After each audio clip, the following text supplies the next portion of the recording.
What are the counties doing? What are the states doing?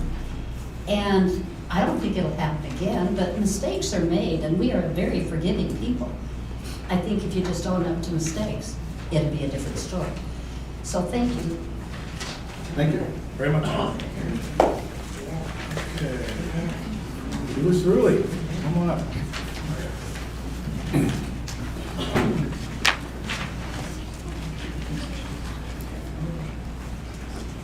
Hi, I'm Julie Surley, and I'm with the Continental School Educational Foundation Board and Vice President.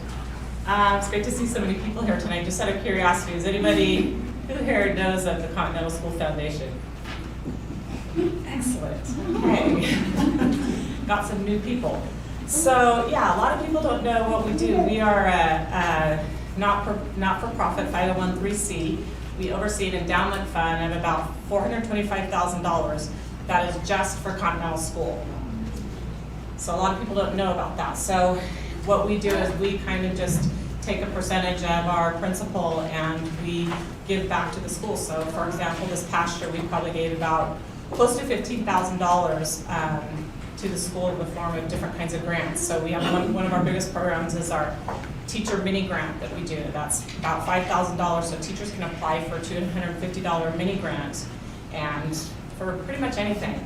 We have, there's STEM programs, we have everything, Spanish immersion, we have PE equipment, pretty much everything. So that's one of the big things that we do. We also do some of the Artist in Residence program is one of the programs that we do each year, and that's about $5,000. And we get an artist in residence that goes to all of the classrooms and works with the kids on art projects. So one example of it, for those of you who don't know, this was one, I don't know how many years ago, maybe 5, 6 years ago? 5, yeah. 2016. So this was one of the programs that we sponsored for the artist in residence that the middle schoolers and worked on. And all the art in this room is also part of what we do. Pretty much all that you see down the hallways in the office is all art that we've sponsored throughout the years. And we've been around for about 20 years. We have about 15 people on our board right now. So I just wanted to give an update of what that's what we do in general. Sponsor a lot. We sponsor pretty much anything at the school, art related, music related. We've just gave this year $5,000. There's going to be a musical classroom out in the playground. They've already started that, some different phases. We've given a lot of money for that. So how do we get our money? So we do one main fundraiser, and this year our fundraiser will be February 12th. And it will be at the Community Performing Arts Center. And we have sponsored, it's a really great community event. We have parents, we have teachers, we have community members, board members, pretty much just about 150 people. And that's our main event. We have usually the jazz band will perform at this event. We have last year we've had live student artists. Some of the artists from the middle school come and they do live art, and then we auction it off. We have a silent auction, and it's great. It's just kind of a fun night. So you'll be seeing some information more coming out in the next couple of months, but please keep that in your thoughts now, spread the word, and remember, Saturday, February 12th. Thank you. Thank you very much. Okay. Superintendent, information and discussion. Okay, good evening, board members of the community, and families and students. Board report for this month. I hope you all had a great fall break, and I saw some excited students today ready to learn, so thank you. Remember, our theme for the year is focused on the big rocks. For first quarter, we've identified tutors and needs for all students K-8. Parent signatures will be required for students who do not participate in offered programs, so teachers sent letters home and or will be coming of the identified students who should be participating in after-school tutorials, and parents will have to sign whether the students will participate or not, so that we can continue to track how our students are progressing and which students are staying after school, which students are receiving the extra help. And we expect our tutorials to be helping increase student achievement. Rebuild Math, as you know, it's our new math program, and I know parents, thank you. You've worked hard to support the program. With new curriculum comes new ways of teaching and new methods that students and teachers are learning that sometimes is frustrating for parents, but hang in there. A big high five to Mrs. Collet for all of her work in providing additional professional development and support to all the teachers in Rebuild Math on Wednesdays and during their planning time. So she's meeting with them weekly and helping them ensure that they are implementing the curriculum with fidelity. Our reading curriculum request for proposals, so we are in the process of a new ELA adoption. So I just wanted to pose for everyone the timeline. We are sending out the request for proposals next week. Our committee will be reviewing the curriculum in December. In January, we will have presentations to staff, committee members, board meetings, parent advisory, and also welcome to the public for the curriculum reps to come present their curriculum. In February through March, the curriculum will be displayed for public view, and that's when we encourage parents to come and see what either 3 to 4 curriculum the committee has narrowed it down to. In April, we will provide recommendations for the board. In May and July, we will have our professional development and planning for implementation in August 2022. Events, Mrs. Cuevas, Mr. Lathan, and Mrs. Schaefer-Bertram attended the law conference. We had an SBA county meeting, and awards were given for boardsmanship to Mrs. Kais, Mrs. Allen, and Mr. Osterdy. So please make sure you check your boxes because your certificates are, or Ms. Monica has them.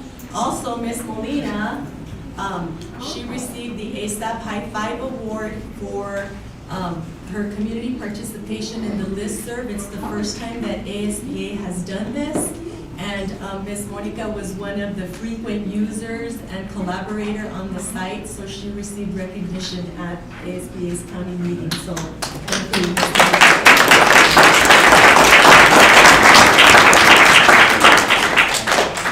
The Lead Now Leadership Institute, Mr. Steve Lathan is participating, and again, as you know, school administrators and leaders never rest. This Leadership Institute is on Saturdays. Mrs. Cuevas participated in it last year and continues with a mentor to support her throughout her leadership role as principal at Continental. So thank you, Mr. Lathan, for also attending the Lead Now Institute. The National ALAS Educational Summit, I attended last Wednesday through Sunday in Washington, D.C., and I'll share a little bit more about it in my board presentation. Our AMAPAC Board Strategic Planning will be tomorrow, October 12th. So again, any experiences I can get through other entities helps us better develop our strategic plan here at Continental. Student advisory, parent advisory, and new students, all these meetings have occurred. We set goals, we reviewed data, we discussed achievement and climate survey results, and discussed school improvement endeavors.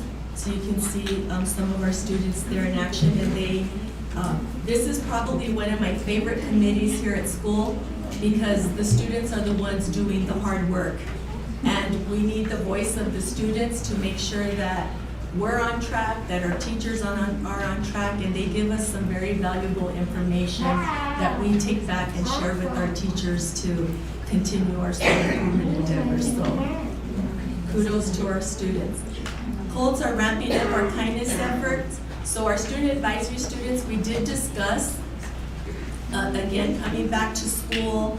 And as a committee, the kids decided that they want to ramp up our kindness efforts because they do notice that there's a lot of stressed out adults, a lot of stressed out students in our school and community members, and aren't seeing the level of kindness that we'd like to see in our school. So at the October meeting, they're going to be making Be Kind posters to put up at our school. In November, we're going to do a kindness chain to unite our campus. And we are going to continue the ongoing kindness coins and Ben's bells. So shout out to Mr. Ullery for placing a few of our Ben's bells in Quail Creek and getting the message out in the Quail Creek newsletter. We do place our Ben's bells in areas at Banana Heights, at Madera Canyon, different areas so that people can find them, and they're stamped Continental Spreading Kindness. And Mr. Olery had a great idea that he put on the bell, if found, please email Mrs. Rico so that we know, because the other bells we've placed, we don't know who has them, but they're out there. And again, thank you to Green Valley Rotary. They gave us a $600 donation for our kindness efforts. So today we purchased 150 kindness coins and 18 additional Vance bells to be placing around in the community. Be Better, Read Better program. Sawarita invited us to participate in a grant with them, where the idea is that we have second graders working with middle school siblings. So we identified second graders who needed additional support, and I decided to, since it's a new program, that we would pick middle school students here at school so that they could read with the second graders 30 minutes twice a week for 6 weeks. So we had the middle school students were trained, and today they worked with their kids for the first time. So they're super excited. I see that we have some future teachers in the making here because they just took charge and started reading. Cult accomplishments, again with our Southern Arizona League, first place to our cross-country girls. Shout out.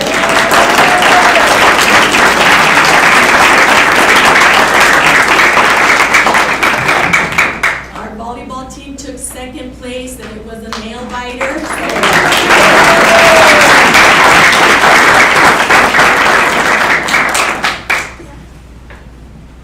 Builders Club annual food drive. Shout out to our Builders Club and entire Continental Cult families for a successful food drive.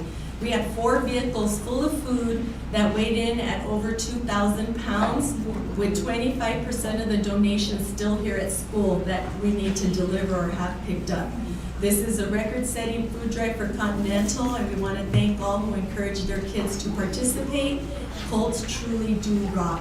And it was amazing to see the kids working together, collecting the food, pulling the wagons, carrying the buckets and the boxes. So again, thank you. Just a testament of our awesome community that we have.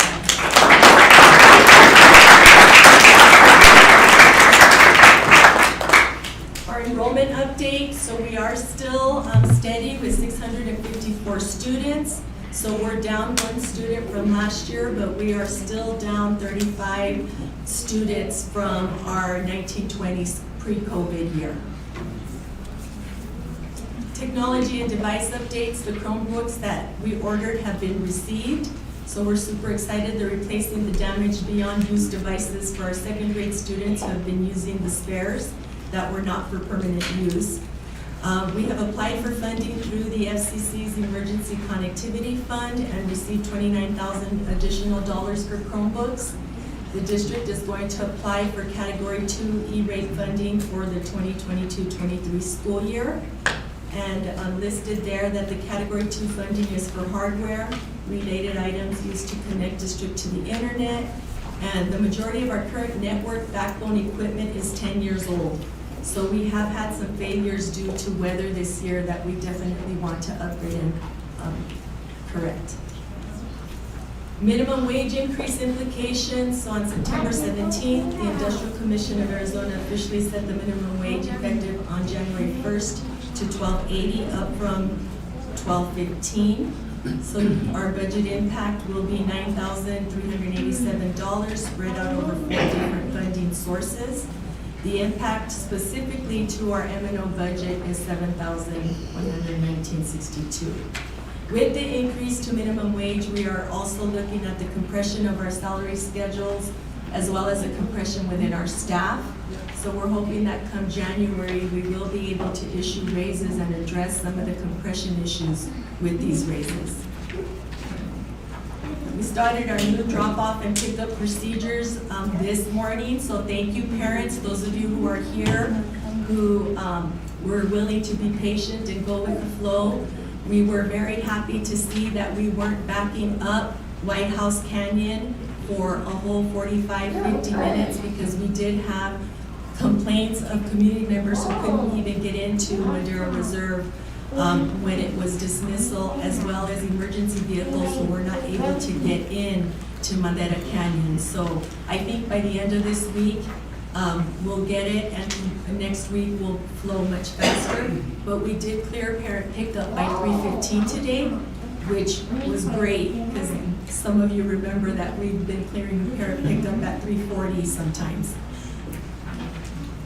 ALA's Educational Summit that I attended in DC, I was able to meet two other fellow superintendents who are presidents of the California ALAs and the Florida ALAs. We practiced lobbying and having discussions with legislators. We were developing elevator speeches for educational reform and improvement. Many discussions about leadership and the role and responsibilities and challenges of being a superintendent. So it was a great time for me to reflect and rejuvenate with job-alike colleagues. And another piece of good news, cast your votes in Green Valley News, AZ19 readers pick 21 ballot. Vote for your favorite place to work, staff, and students, because you are working here at Continental. So you can vote for Continental School as your favorite place to work and your favorite teachers. So the teachers that are listed are Mrs. Fanning, Mrs. Flowers, Mr. Ferguson, and Mrs. Overson. So you can vote every day starting today until the 24th. So we have a week to vote. Okay, so spread the news. Again, thank you. Just a reminder, if the big rocks don't go in first, they are going to fit in later, and our big rocks are the emphasis of teaching and learning and increasing student achievement. And there's some pictures of our staff also. We have a kindness pay it forward. Every staff meeting, we're passing around the Benzville and Bolt the Colt. And the staff is passing it to each other every week and noticing people who are being helpful, respectful, and kind. Thank you. That completes my report. Thank you very much. Okay, best part of the meeting now. I'd like to introduce the Colts of the Month.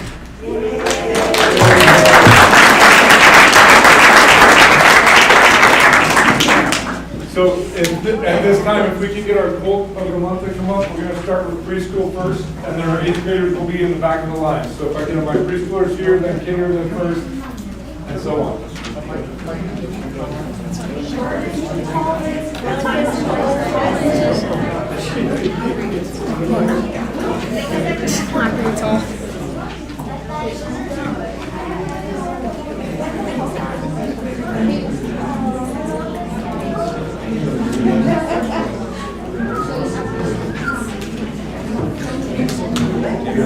Quinn, preschool.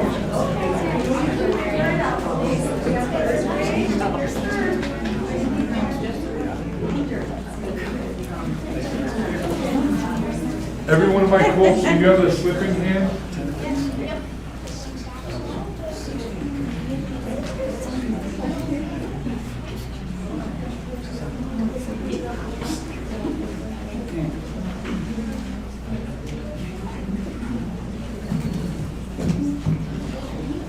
So when we come up, we're going to say what grade we're in, our name, and who our teacher is. Okay? My teacher is Miss Jenny. Quinn. Preschool.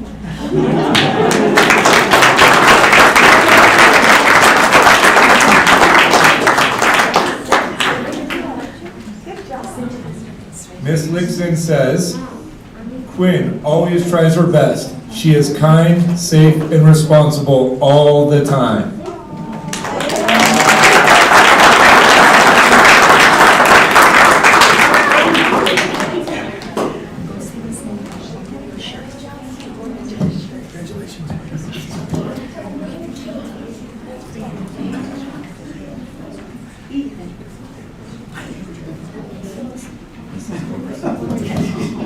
So Ethan, who's in kindergarten, and Mrs. Overson, is going to go stand by Miss Rico. Mrs. Overson says, Ethan is such a wonderful student. He is kind with his words and actions to me, to our staff, and to his classmates. He is safe in the way that he always respects classroom, cafeteria, and playground rules. Ethan shows responsibility in the way that his behavior is always appropriate. He always knows what to do and where to be. Ethan is great to have in class. I feel so lucky to be Ethan's teacher this year.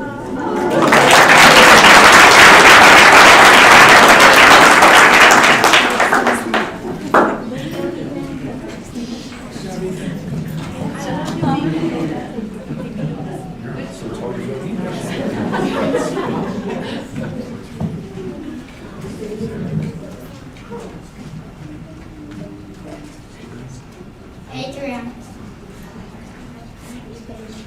Kindergarten.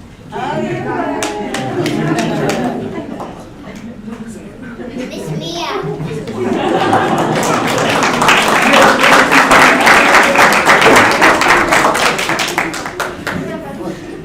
Miss Mejia says about Adrian shows that he is responsible by being a hard worker. He is always happy to complete his assignments in class. He follows the rules in class and on the playground to stay safe. The way he shows his kindness is by always being friendly and nice to all of his classmates. He always smiles and is wonderful to have in my class.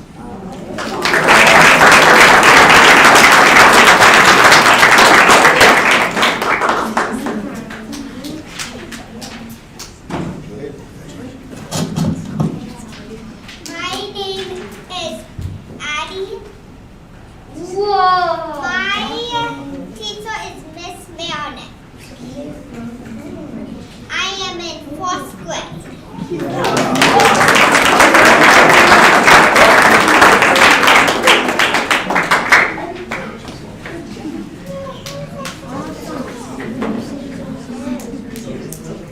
So Miss Lathan was actually the person that nominated Adeline. So it says, Adeline always comes to the school and library with a smile on her face. She's excited to be here at school. She always comes to the library willing to help myself and her classmates. She follows the rules and reminds her classmates to follow them as well. One of my favorite times of the day is seeing her at parent drop-off. She always says good morning and have a great day. I usually get a, guess what, Miss Lathan, along with some exciting stories she can't wait to tell. Thank you, Adeline, for always helping me start my day off with a smile and a story.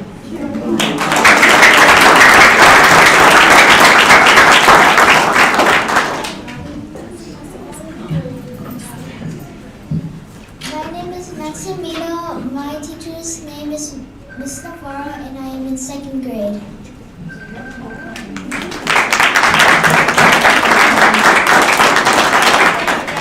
Miss Navarro says, Max demonstrates what being a Colt is all about. He is responsible, safe, and kind every day.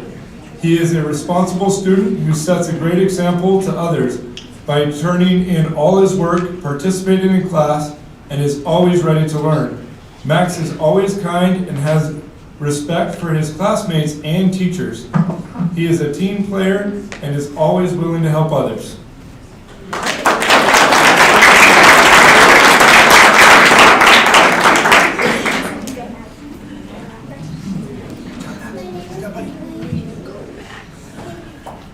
Miss Manic. Close.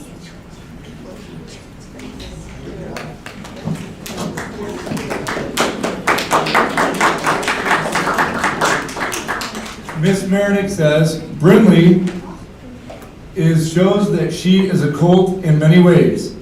In the classroom, she is always paying attention and participating. She loves to share and often has an answer to the question.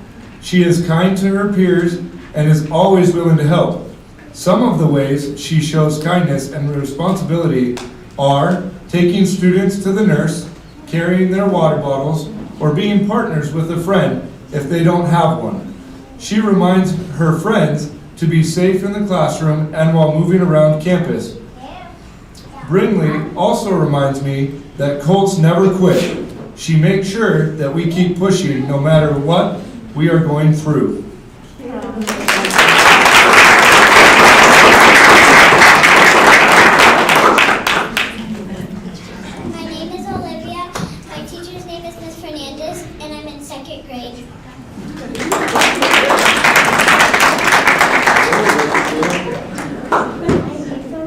Fernandez says, Olivia is a kind friend and classmate. She's always ready to learn and willing to help others. Olivia follows rules and safety protocols. Way to go, Olivia.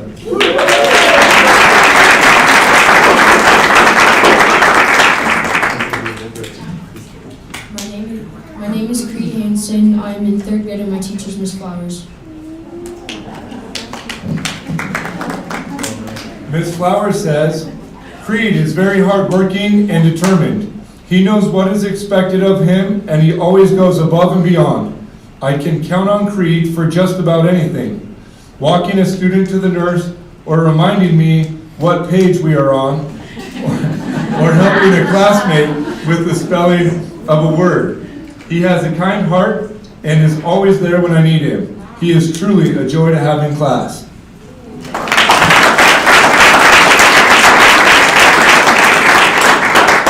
My name is Cody. I'm in 4th grade and my teacher is Miss Lyon. Cody was nominated by Mrs. Romanelli, our reading specialist. Cody is an amazing young man who takes the initiative to be the best student he can be. He is flexible and will work with other students at different grade levels.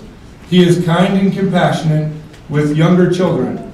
He keeps our school safe and is a model for other students. Everyone loves Cody.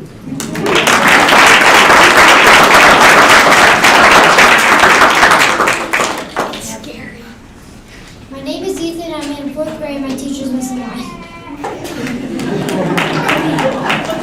Ethan is always first to volunteer to help anyone, anytime. He is kind and responsible, and everyone appreciates all that he does for them.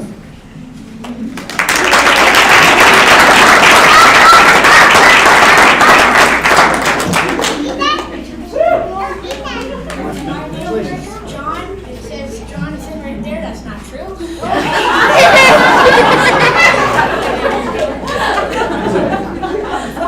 This is Wall's class. So, John was nominated by Mrs. Zabo. Like Miss Wall, I wanted to also recognize John, Big J it says on here, is that okay? Okay, Big J, because he has been really supportive and kind to a new friend. I have seen what a good friend and communicator John has been. He makes sure that his new friend participates in activities. Big J, thank you for being a friend that everyone can count on.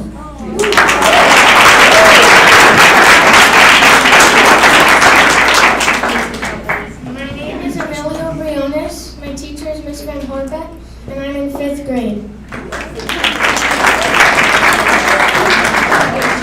Emilio comes to school ready to learn. He completes all of his assignments and is willing to try new things.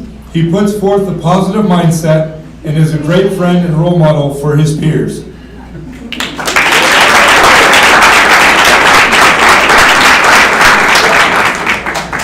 My name is Mason. My teacher is Miss Adams and I'm in 5th grade.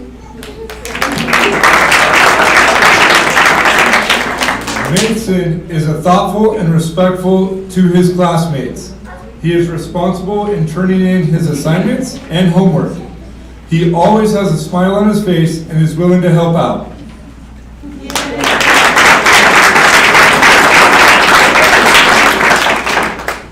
name is Audrey. I'm in 7th grade, and my teacher is Mrs. Grimes.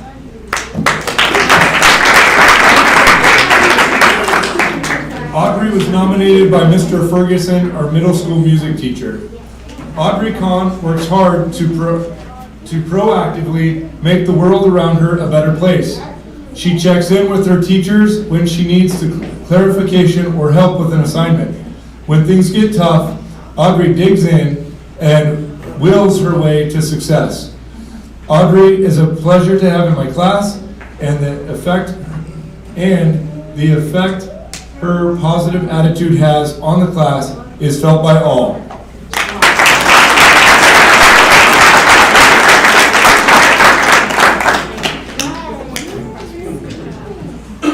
My name is Brayden. I'm in 8th grade and my teacher is Mr. Ferguson.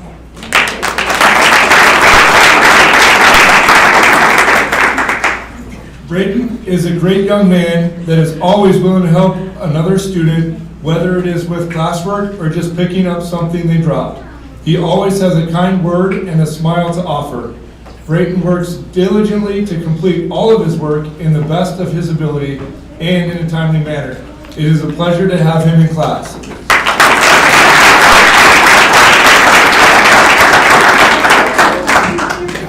name is Cody, and I'm in the 8th grade, and my teacher is Mr. Ferguson.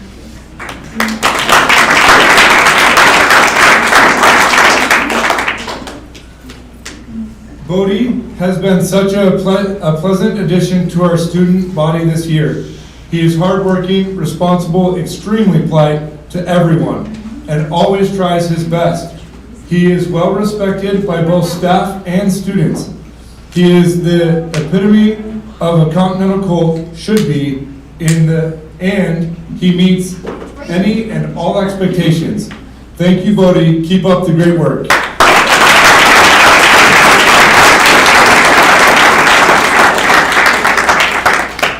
At this time, I would ask all of our Colt of the Months to go ahead and bring your certificate with you. Sorry, your shirts. It says a cooler. So bring your shirt up here, and you will stand in front of class.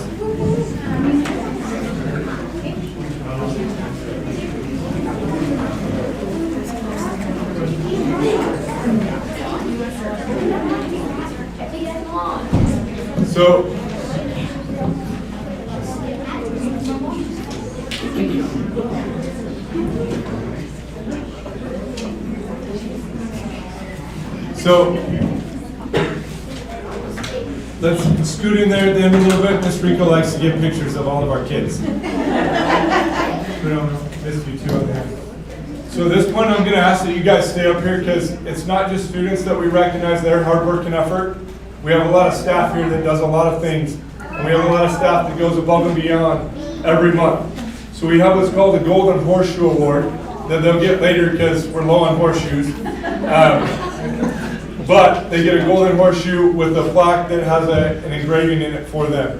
Last month, one of our staff wasn't able to make it. That we actually went back because of social distancing things. We didn't do this award or having the students come last year. It's something we're really excited to have back. So we went back and picked one classified and one certified staff last year. We picked last year of our classified staff. This person really kept our school going last year during a pandemic. I am not envious of this person and their job.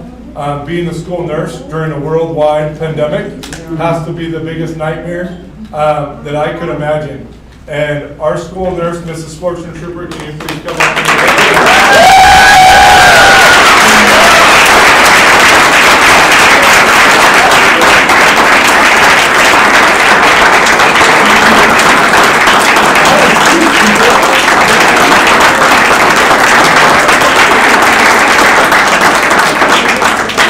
Was the only nurse that worked in a public school to keep a public school open the entire school year in person. She did this by offering COVID tests, which lots of schools were super jealous that she worked that out with Pima County to have those tests delivered here, and then was able to get trained and administer those not only to our kids but to their family for the safety of our community. She went above and beyond as far as trying to track COVID. Can you track where these little kids go all day long? It's a difficult task. She worked with the county to do that. Once again, all of these things that she did was so that your children and our students could continue to come to school every single day and to learn. And we could not have done it without Miss Maureen, so thank you so much for your hard work.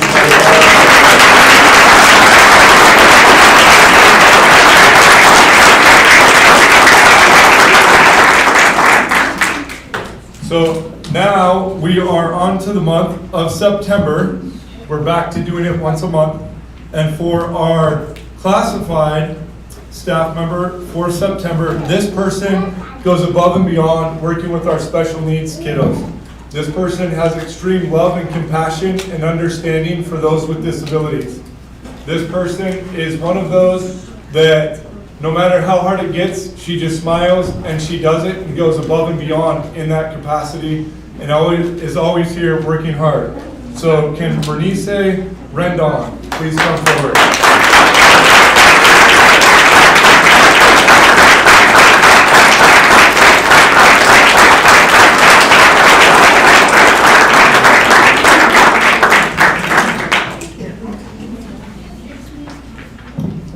And for our September certified staff member, this person really this year has taken her cooperation, her dedication at Continental School. She's been working side by side with me for many, many years. I've known this person, and just having gone through last year with the pandemic and the flexibility and the understanding, at the beginning of the school year, we actually ended up hiring a teacher, I want to say 2 days before school started, and they weren't able to start for a week.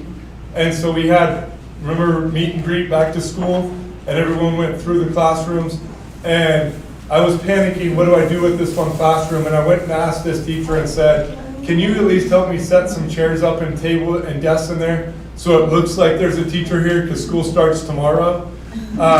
And when I went back later into that classroom, not only did I find that desks and chairs that I had just thrown in there randomly were set up and organized, but she had taken books from her own classroom and she had put them in and organized the desks and the shelves with those, and went as far to decorate and write welcome to the students and parents on the board. She had a little help from another teacher as well, but her willingness just to step up and take things when, you know, she had her own classroom and her own things to do, and realize what a team player that means to me. And we've really seen that continuously, but that's one of the biggest examples that I can show. But she's continued to do that, just her flexibility. She also today reminded me that the bathroom cards for middle schoolers, they weren't allowed to go to the bathroom first and second period, because I had to come and given them their bathroom cards. She reminds me to do my job, and I really, really appreciate that, and I appreciate her. So, Carrie Du Bois, can you please come up?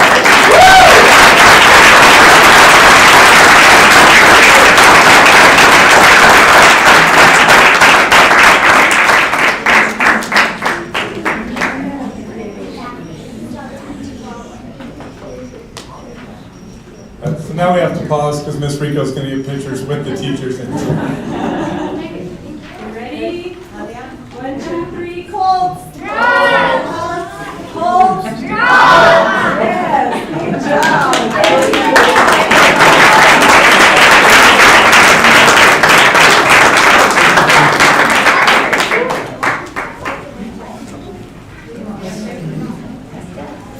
You guys want to stand around that? You want to go to pizza and go home?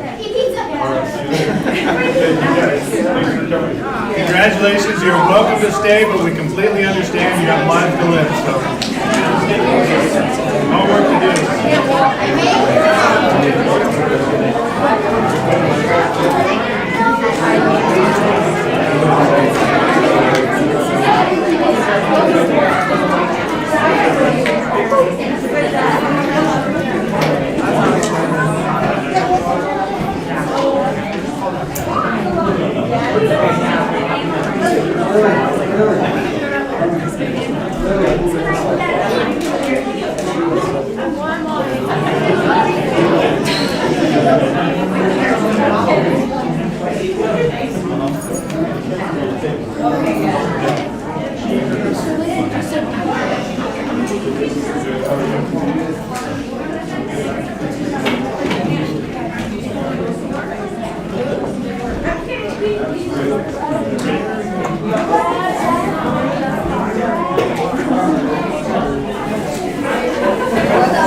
Okay, thanks, folks. Let's move on with the consent agenda, please. I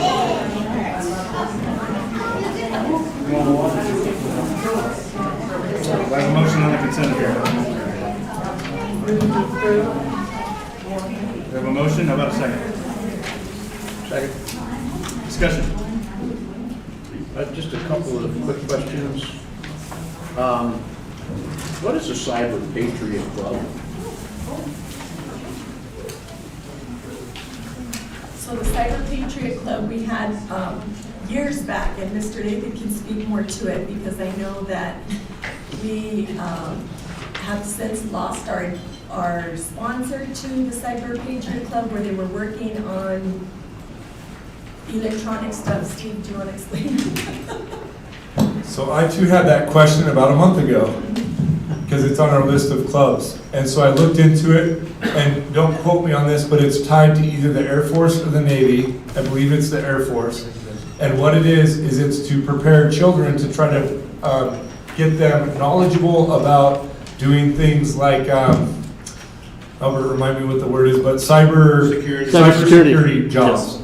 And so they educate them in the background of cybersecurity to prepare them for the workforce and try to encourage them to go into that work field.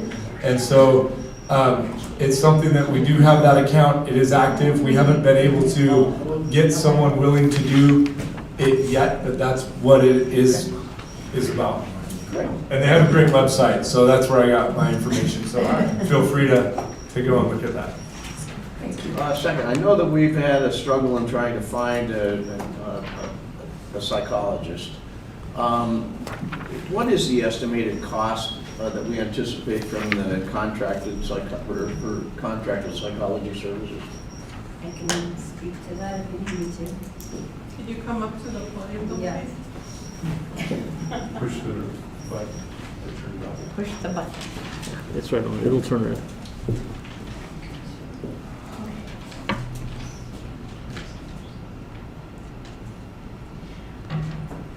We have had contracts, can you hear me okay?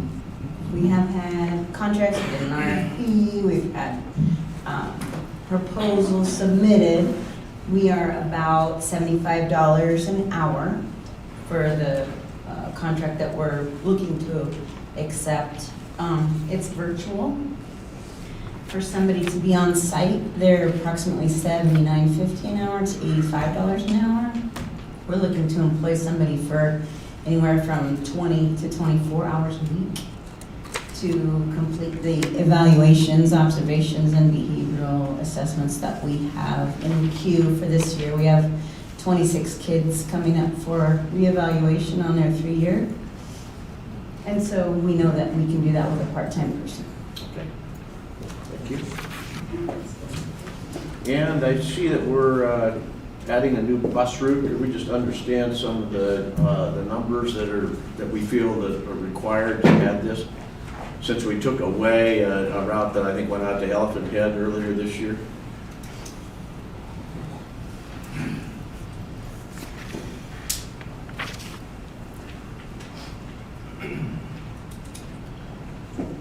Good evening. The bus route itself is not a new route. It's a route that I took away last year by not having enough staff. Okay. But because the numbers on 3 routes that go into Madera Highlands touching into the 70s on some of the days, I'm looking to get one of the drivers to take back over Route 7 to alleviate the buses and get back to like a 45 to 50 count on the buses. So it's not a new route, it's bringing the route back. So it's nothing, it's there, I've been able to work around it without having to have the staff. There wasn't anybody to fill it. Now I found someone who wants to be trained as a bus driver, so I want to bring it back. So we had 4 routes in Madera Highlands, and we dropped to 3, now we're going back to 4. We actually had, out of the 7 bus routes that cover Continental, all 7 last year went into Madera Highlands. This year 6 going to Madera Highlands, so I want to put another one back in. Okay. So. Thank you. Any further discussion? Questions? Okay. Mrs. Allen? Yes. Mrs. Kice? Mr. Osterly? Yes. Mr. Olson? Yes. And Mr. McDevitt? Yes. Thank you. Consent agenda passes. Report items. Financial report, please. Good evening, board members. It's good to see you all after a month away. Inside your packet is your monthly report on the school finances. But I also wanted to bring your attention to some information that came across my desk at about 2 o'clock this afternoon. The Joint Legislative Budget Committee has decided that Prop 301 revenues now fall under the definition of local revenues. So those revenues will be included in their calculation of the, now I can't think of what it's called, I should talk about it already. The constitutional aggregate limit. So what that means right now is that the state as itself is $1.2 billion over that limit. What that means for Continental is we have, as of today, we have 610 students, not including our preschoolers on campus. And the average student cut is $1,387 per student. So that would mean that if action is not taken beginning January 1st and ending being completed by March 1st to override the aggregate limit, the district will have to cut approximately $846,070 from our budget. To put that into some perspective, we are running on a budget of $7,898,182. As of this afternoon, we have $6,626,390.05 committed. So that leaves us an uncommitted amount of $1,271,791.95. So with this cut, that would leave the district an uncommitted balance of $425,721.95. So during Ms. Rico's report about looking at the compression in the salary schedule, we will still look at this, hoping that the legislature does something with the aggregate limit. But as of right now, the way this stands, I can't see us putting forward any sort of a raise for our staff, other than those that are required by the new minimum wage increase. I can't see us doing that without knowing what the legislature is going to do with the aggregate limit. So I just wanted to kind of give you that. Again, I'm sorry that I couldn't give you any advance notice. Again, it just came across my desk at 2 o'clock this afternoon. But I'd like to hear your thoughts, your concerns. Oh, so much for Red for Ed. So yeah, you're a little ball of sunshine. So is this due to the tax cut that the governor was trying to implement? This has nothing to do with the governor's tax cut. So, is that going to affect us as well, if it stays as is? no, I don't see it. I don't see that affecting us at all. Okay. So constitutionally, the state can spend X amount of dollars based off of how many students were in school last year. Last year being a COVID year, we had a lot of kids not in a traditional school. So they are basing these numbers off of the student counts from last year. Now, the state has in the past gone ahead and approved to suspend the state's aggregate limit. I believe the last time they did that was about 6 years ago. In the last 20 years, this has come up about 6 times, and 4 out of those 6 times they have decided to go ahead and suspend the aggregate limit. One thing that I do need to let you know is these cuts only affect public schools. They do not affect charter schools, and they do not affect empowerment grants. So it's district schools that are going to have to pay for it, and the charters are left off the hook. In conversations with Ms. Rico about this, after I received the email and did some she is going to bring this up with the Pima County superintendents, and hopefully we can get something drafted that we can get to our legislators saying, we need to get this suspended. We need to suspend this aggregate limit. Yes, it is $1.2 billion with a B, but districts cannot operate. We are a small district, and we're looking at almost $1 million cut to our budget. Take a district like TUSD with 26,000 students, or Mesa with 34,000 students. You know, you're talking, well, you're going to talk $1.2 billion in the end. But Greg, Go ahead. I'm just a little confused. The Prop 301 revenues are totally based on sales tax. Yes, they are. The aggregate limit is not based on sales tax. No, it is not. So why does the change in designating Prop 301 revenues as now local revenues have an impact on the aggregate limit? So the aggregate limit is a local revenue limit, okay? There was a recent lawsuit, Ms. Keiss, I don't know if you can help me out with this one or not, but there was a recent lawsuit about some sort of what the state was calling grant funding. And the courts determined that this is not a grant, this is local revenue. Ms. Keiss, am I on the right track with that? Yes, you are. So because of that lawsuit, they have now looked into other sources of revenue and have determined that Prop 301 revenue is now local revenue. And it's all because of that lawsuit that they've looked into this. So even though we have the revenue, they're taking, Because the state can only spend, has a limit as to what they can spend. Now remember, we've been talking about this aggregate limit since we talked about the proposed budget back in June. So this is a prime example of how we will need our community's support and our board members and staff to, again, lobby our legislators and let them know that we need them to suspend this aggregate limit. So and that this we would can be for continue. next school. No, It would be effective January. it would be effective. So what will happen is they will send us a letter in December telling us exactly what our expected cut will be. And then the legislature is supposed to start this January 1st, to start the process of suspending the aggregate limit. So there's not a lot of time for quote lobbying. No, but they have to have this done by March 1st.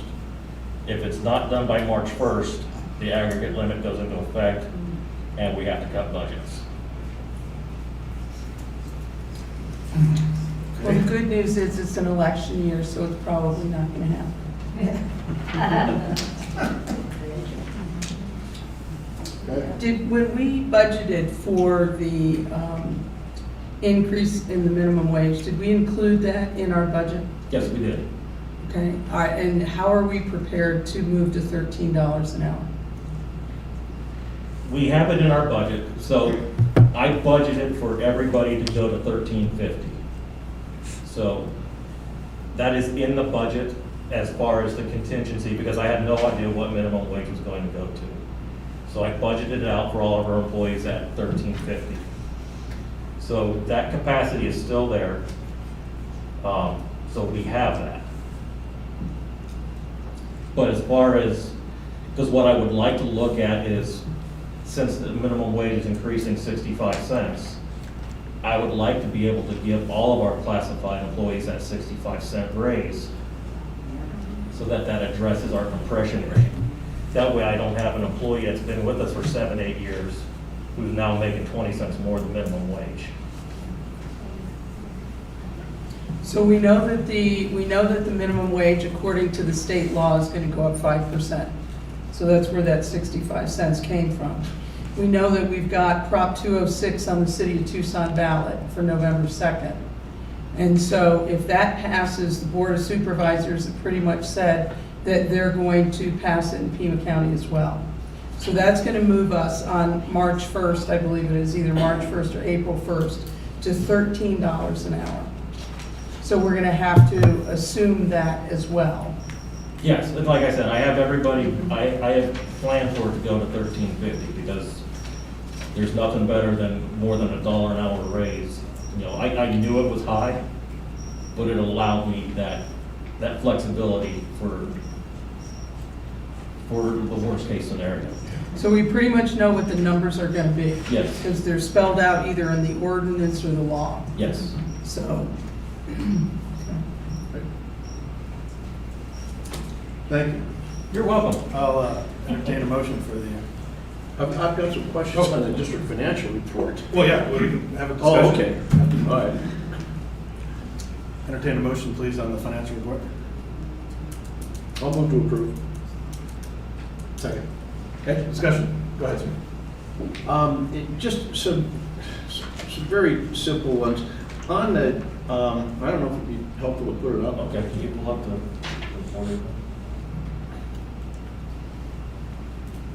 I've just got really two questions, Greg.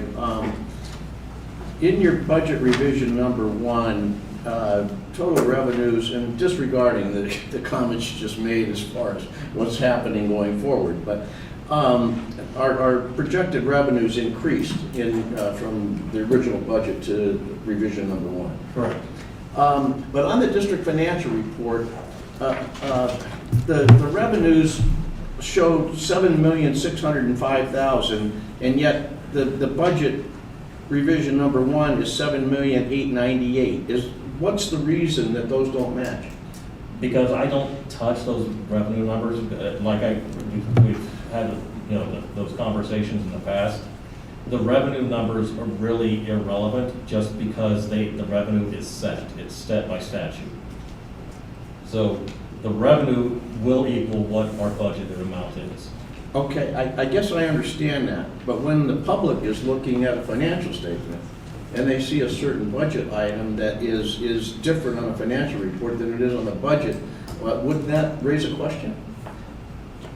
For this report, no, because this is just an internal report that I offer you. Now, when we present our annual report with our audit, that has our audited financials, that has the revenues and everything else included in it.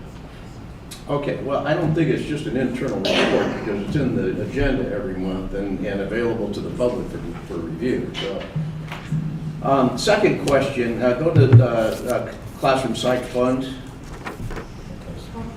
Scroll down, remember the fund 10 or 11. Which one are you talking about? Well, 10, 11, 12? I'm familiar with Fund 011, 012, and 013. Okay.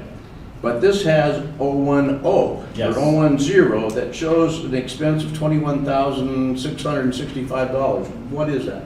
So when they consolidated classroom psych fund, remember when we had that Yes. discussion? Classroom psych fund is now all lumped into the originating fund of 010. So when that money came to the county, it came to the county under Fund 010, and then it was split 40-40-20 into 11, 12, and 13. So what this is I have not taken any funds out of 13, 12, and 11 and consolidated them into 10. But you will do that? Yes. So we yes. won't see 11, 12, and 13 You'll anymore still going see them on the report because of there was funds there at the beginning of the year. Okay. But they will eventually be drawn down to 0 and Thank you. and all consolidated under Fund 10. Further questions, discussion? Okay. Mrs. Allen? Yes. Mrs. Price? Yes. Mr. Osterly? Approved. Mr. O'Leary? Yes. And Mr. McGivern? Yes. Motion passes. Thank you. Thank you, Greg. You're welcome, sir. New business. Additional sponsor compensation for the art club.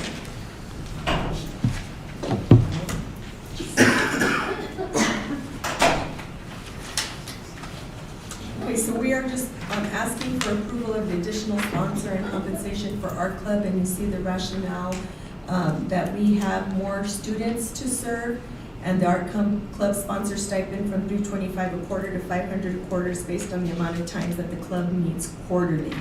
So Mrs. Marcy was approved by the board as the Art Club coordinator on August 2021, and her quarterly salary amount at that time was approved at $325.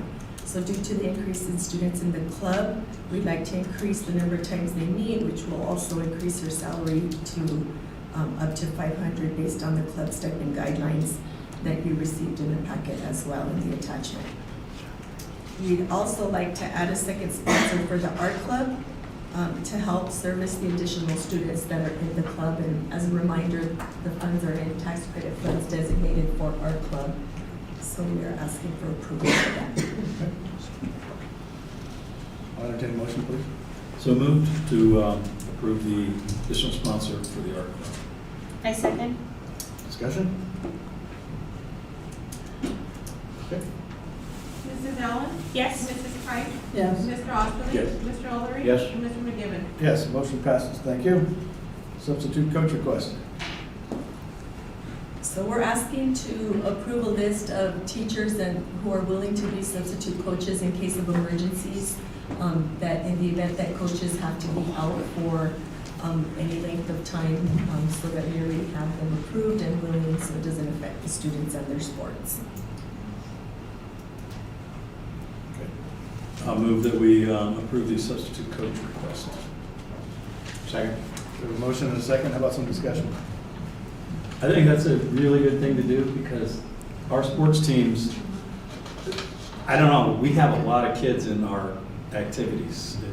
I'm really amazed at the percentage of middle school kids that are in there. It's well over half, isn't it?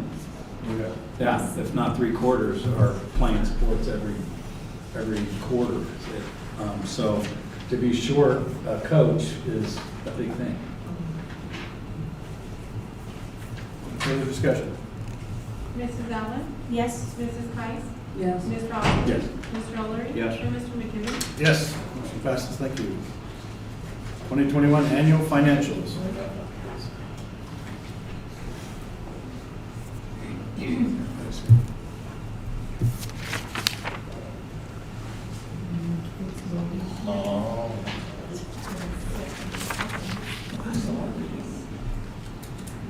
So it's that time of year again, it's October, it means it's time for our submittal of our annual financial report.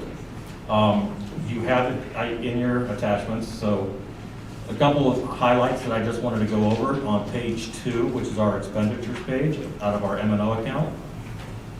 Can you pull that up?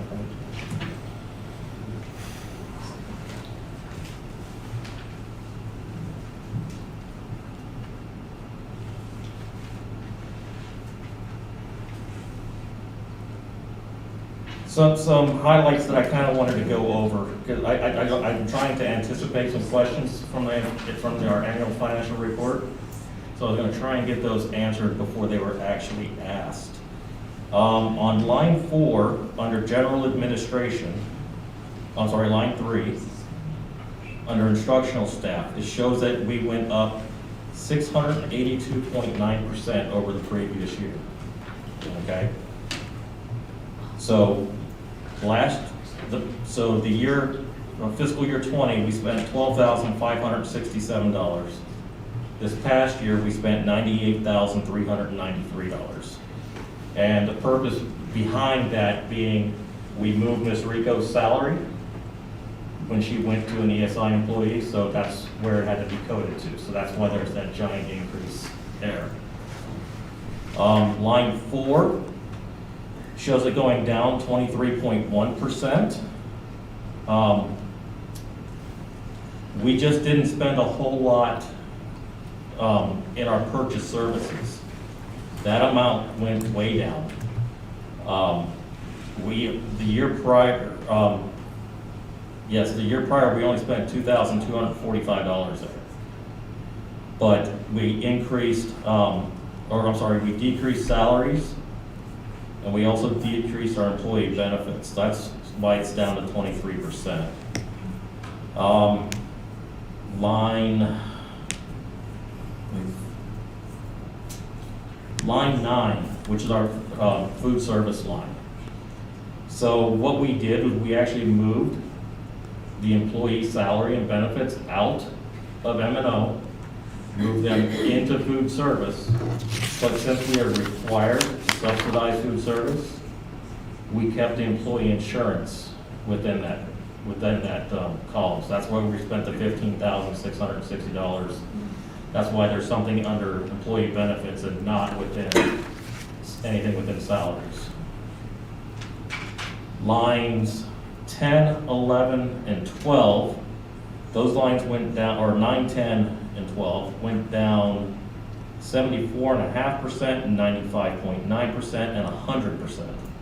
This is because we did not have any school-sponsored activities, we didn't have any athletics, we didn't have any of our other instructional programs last year, so there was no spending done in those categories. Under the special education category, line 20 went up 578%. So in 2020, we spent $295. Last year, we spent $2,000. The reason behind that is we had to pay for our Department of Health Services license for our preschool. So that's a 3-year license, and that was a $2,000 cost. So that's why that is there. On page 4, this is our capital expenditures. Prior year, on line 3, which went down 80.4%, we spent $34,911 there, but last year we only spent $6,839. That was the purchase of 2 dry erase room dividers that we made. Line 5 went down 86%. It went down from $17,114 to $2,356. And that was the purchase of golf cart batteries and some stuff from True Value. Line 6 went up 310%. In 2020, we spent $20,547. Last year, we spent $84,258, and that was the purchase of the 2 vans and a used bus. Line 7 went down 98.4%. The prior year, we spent $4,767. Last year, we only spent $76, and that $76 was a microwave. So gotta have that microwave. Now, on pages 5 and 6, over on the far right-hand side, you'll see a column that has to do with transfers. Now, if you remember back in June, when we had those discussions, we talked about how the district was not balanced with the county treasurer's office. This is me going ahead and making those adjustments to our cash so that we actually do balance. So that's what you'll see in these other funds transfers in and the other transfers out. So with that, I think I've hit a lot of the high level stuff that maybe you would have picked up on. But if there's anything else within the AFR, oh, sorry, can't call it the AFR anymore. Anything within the annual financial report that you'd like to discuss, I'd be more than happy to do so.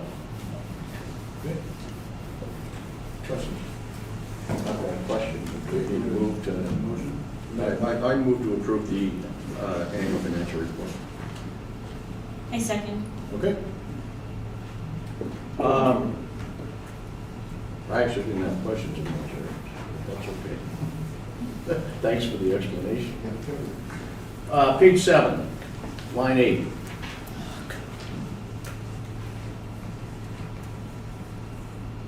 This is all on debt service. And I just need to understand this a little bit better.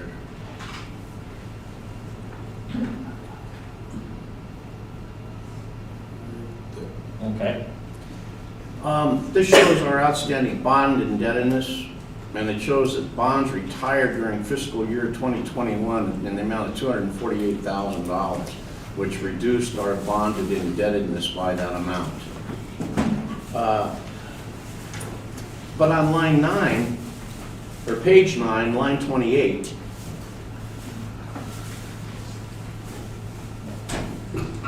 that same amount is shown as interest expense. Yes. Now, interest to me is different than a reduction in principal. Why are those described differently on those 2 different lines?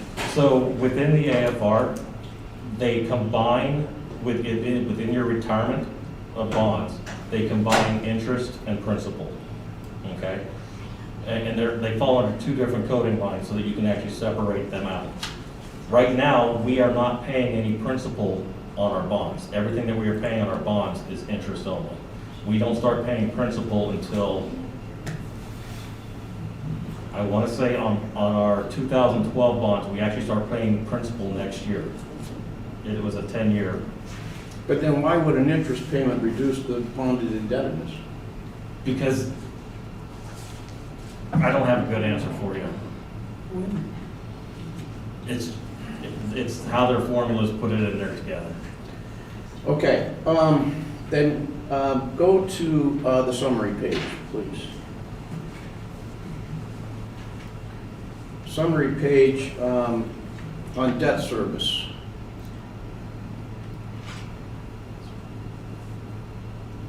It's toward the bottom, way at the bottom.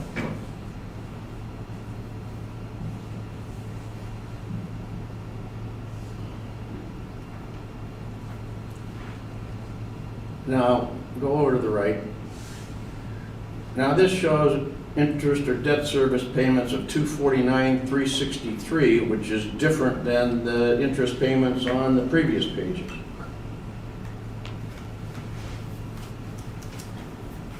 There was a formula correction that came out yesterday from the Auditor General's office that takes care of this. This is referencing cell F700 on the total expense page. Yes, And that's not where it should be referencing. that there was a correction in the formulas from the Auditor General's office that came out. I seen it yesterday. I'm not sure what the actual date on the email was, but I seen it yesterday when I was scrolling my emails before coming in this morning. But there was a correction to the AFR formulas. So this is not right. That could be off by a touch, yes. About the $22,000 touch, I think.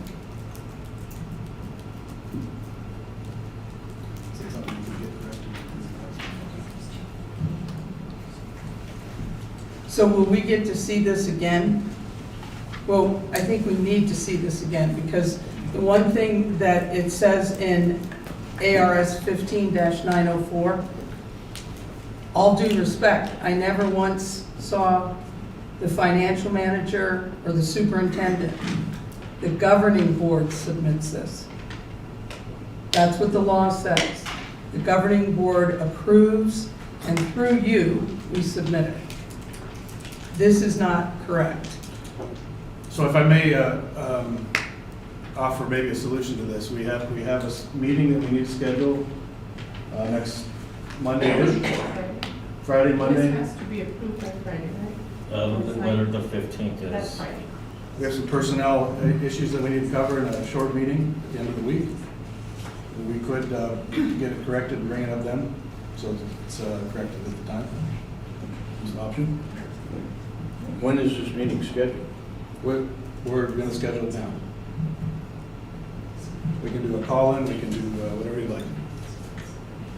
So Greg, you're getting this form though from somebody else, right? Yes, it comes from the Auditor General's office. Right, because I started going through the formulas, and there's some problems. They had quite the list of formula problems that had to be corrected. Yeah, the Excel spreadsheet has big issues. But please remember, though, I had to submit this prior to us going out on break, and those corrections didn't come out until sometime last week. So the corrections came from the Auditor General's office? Yes, And they only give you a couple days? yes. Yeah, that's not cool. Yeah. That's the world of finance. So that would be my suggestion. Let's get it corrected, and we will, So we can continue this item? You want to continue? I believe it needs to be corrected, so yes. What if you missed that date? I know we've had this issue before.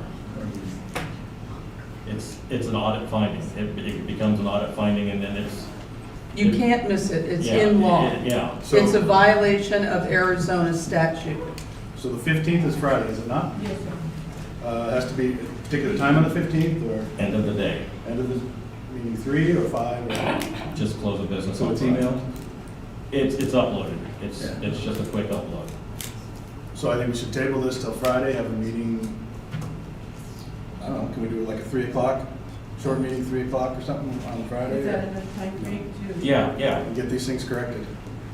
Okay with that? 3:30, what do you do? Has to be before 1.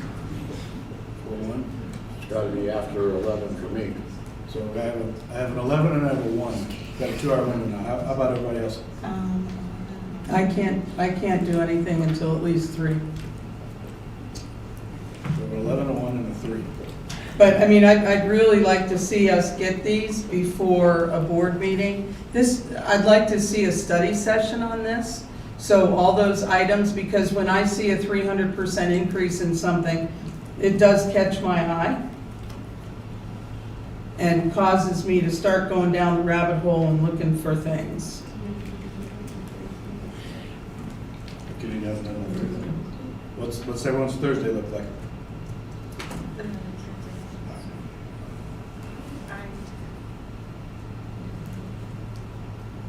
How about Wednesday, sir? If they're not going to be I can do Thursday's Wednesday okay. if Greg is, can do that by then, by Wednesday. After 1 is a problem for me Wednesday. Everyone's got an issue. Yeah, Wednesday morning or anytime Thursdays for me. I'm booked all day Thursday.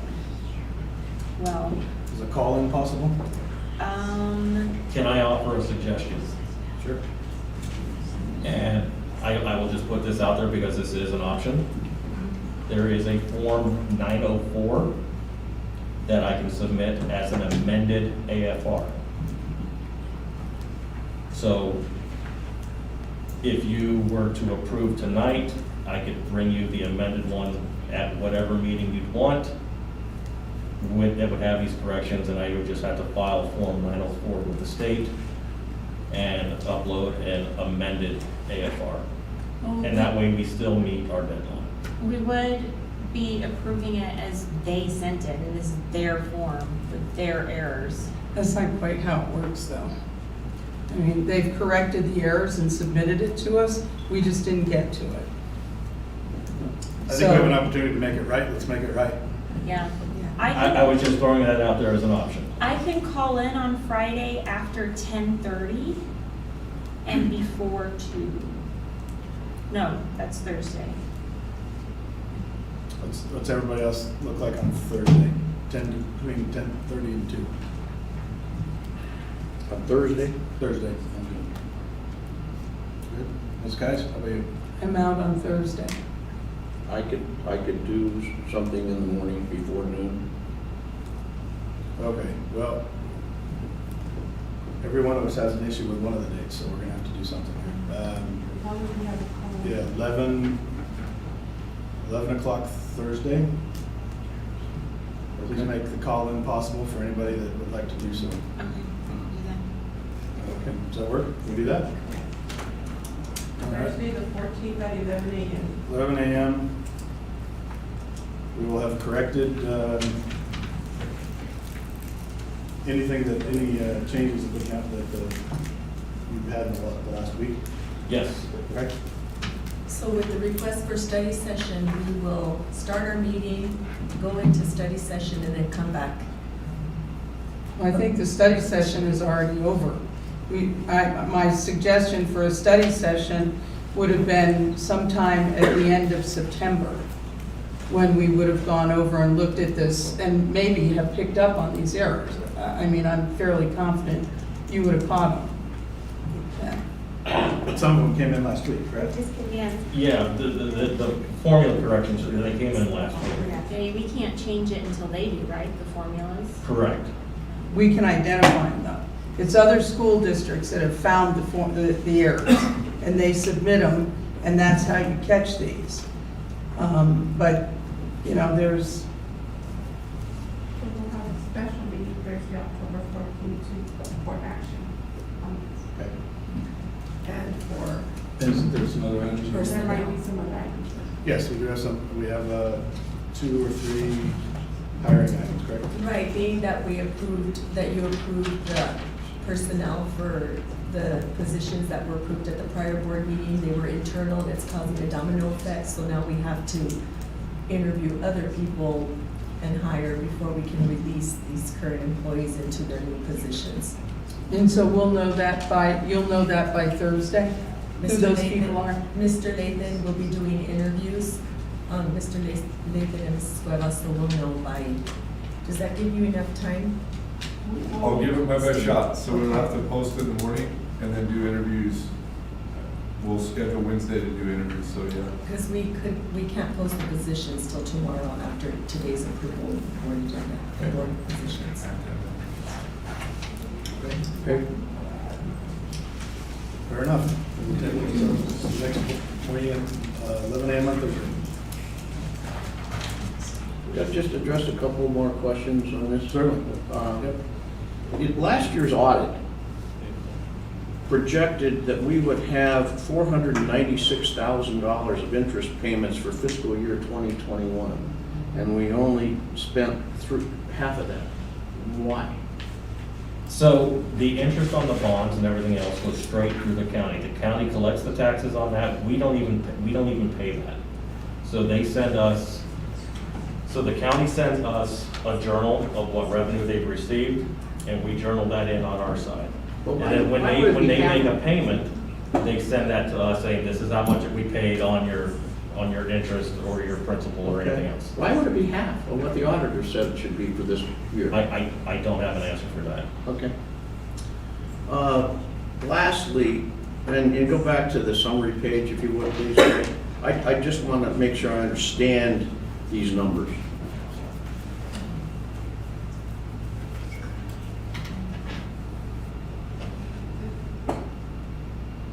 Again, on the summary page.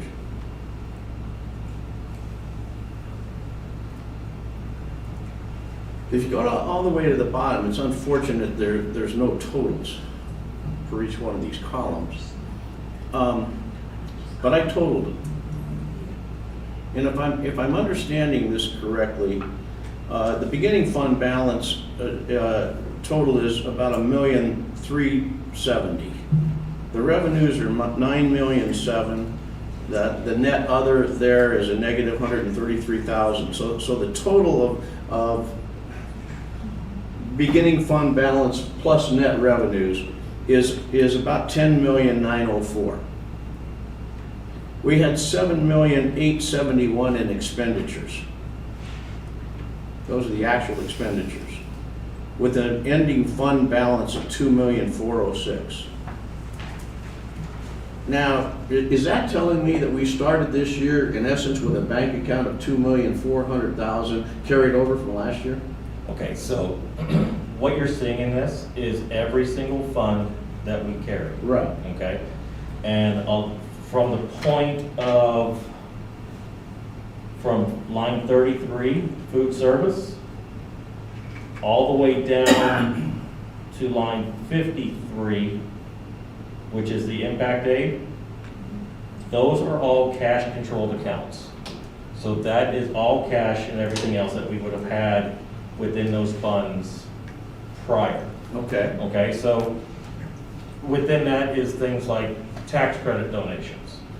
You know, I can say that we're gonna get $40,000 in tax credits. You know, I can, project that. But we could get 87,000, we could get 90,000, and then this year we ended up getting Greg, I understand that. My point is that a beginning fund balance to me means we have that. Yes. And then we added revenues to it. Yes. And then we took off expenses. Yes. And when you just plus, minus, those three columns, it comes up to an ending fund balance of $2,406,000. Now that tells me that going into this year, we had that. Yes. So $2.5 million we had before we even get revenue for this year. Yes. But also remember, these are all individual funds. They all have individual things. There's, you've got your M&O fund, which is the very first one on there, where you can spend on just about anything. Then you've got things like tax credit. But it's still $2 million. Yes, it's still $2 million. But it's all, a lot of it is tied up with, it could be, there's only specific things that it could be committed. I understand that, but we're starting the year with $2.5 million of resources. Granted, some of it's committed in certain funds, before even the revenue. Right, like within food service, we started off with $177,000 within our food service account. Right. I can only spend that money on food service related items.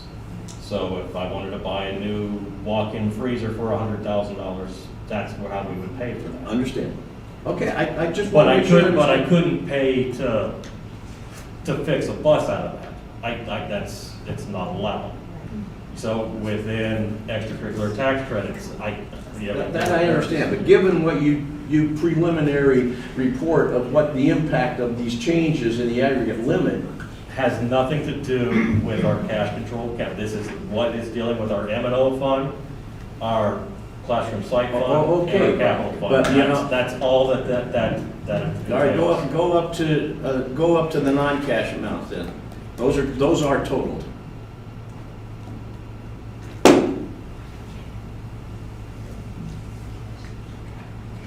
They're right there, it's line 18, which is the M&O operation. So this is telling me that there's $558,000 of ending balance in the M&O account. Yes, that rolled over to this year. Okay, so that rolled into, that's money that we have, that we can use, yes. That's got to have an impact on the projected $846,000 reduction in our budgeted revenues. It will have an impact. Okay, It I'm will. just saying, we're not necessarily looking at $846,000 that we got to find somewhere in reduced expenses. No. Okay, No. all right. No, that's why when I was just having that discussion, right now, we still have $1.2 million that is not committed. Thank you. And with that reduction of $846,000, that would still leave us with $425,000 of uncommitted funds. That answers my question. Thank you. Any further questions before we move on? Not a question, just a comment. Again, I think this is something that, because the president of the board signs off on, and we are the ones that are actually responsible for this, I think that if we could get this in September and have a study session with each one of those footnoted, and a discussion of what each one of those increases or decreases is, that might help us, take 30 minutes to try and commit a $7 million budget. And I have no problems with that, but I just want to let you know that the latest, the forms that this is built off of came from the Auditor General's office on September 27th. So. But it's a plug and chug for you. It is. It's a plug and chug. It is. The formulas are all built in, you start with a number and it just starts populating. Yes, So, yes, and I can see where it's downloading from your database as well. Yes. So I see all that, I get what it's doing. Okay, thank you. Okay, on to E. We have a purchase order for Jmac Electrical. So we received 3 bids for the electrical work on the basketball hoops that we had approved at our previous board meeting. We are not going with the lowest bid on this because their scope of work was not clearly defined. So we are going with our next lowest bid, which was to Jmac. It'll be $12,885 to run the electrical from one side of the gym to the other in order for us to operate the winches. So I'm bringing that to your approvals tonight. Entertain a motion, please. So moved. Second. Any discussion? Mrs. Allen? Yes. Mrs. Price? Yes. Mr. Osborne? Yes. Mr. O'Leary? Yes. And Mr. McDevitt? Yes, motion passes, thank you. As for proposed bylaw changes and vote authorization, this is discussion. Yes, so we've attached the information, and you do have the current bylaw with the strikeouts and the additions that are being proposed. We wanted to have you discuss it now so that we could come up with a decision in November so that Monica can vote for us by December 13th, by the deadline. Okay. Questions, discussion? Need a motion? No, this is just discussion. Discussion Well, this is just information. discussion. Motion is next month. Oh, okay. So this is discussion. So this is a first read? Yes.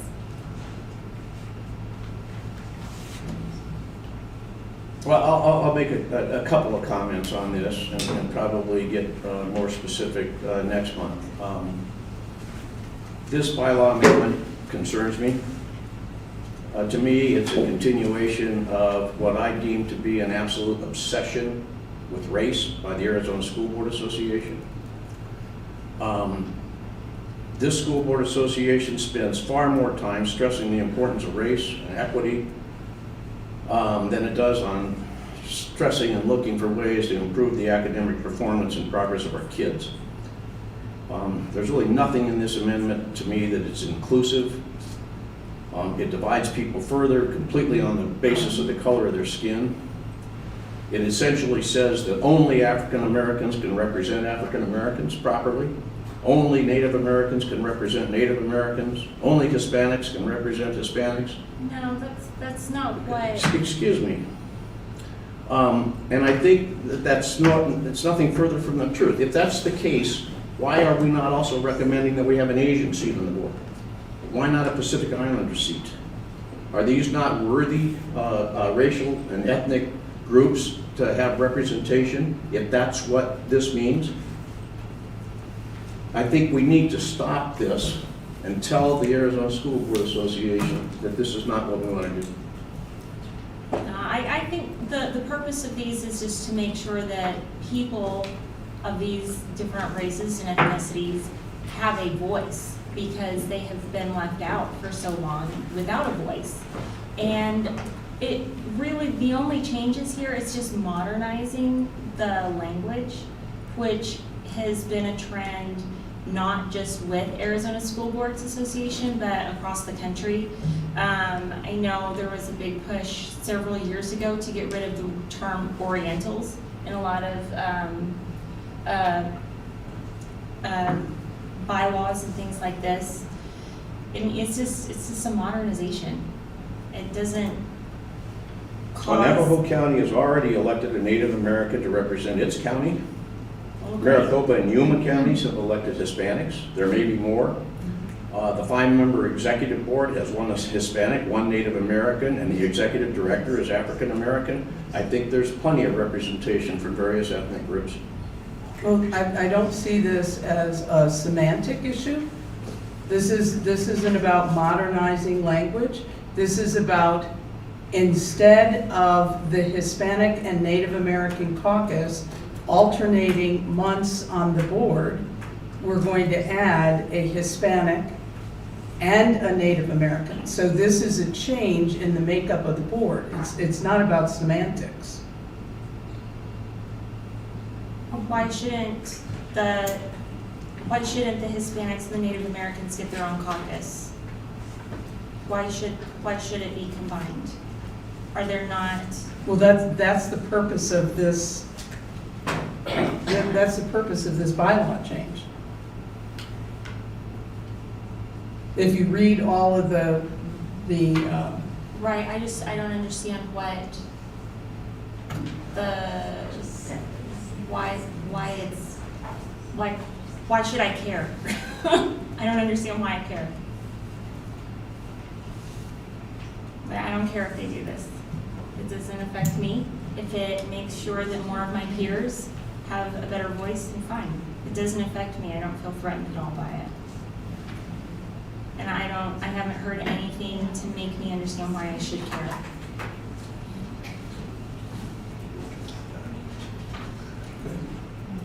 Anything else? Mr. Oster, anything? No? Okay. All right, thank you.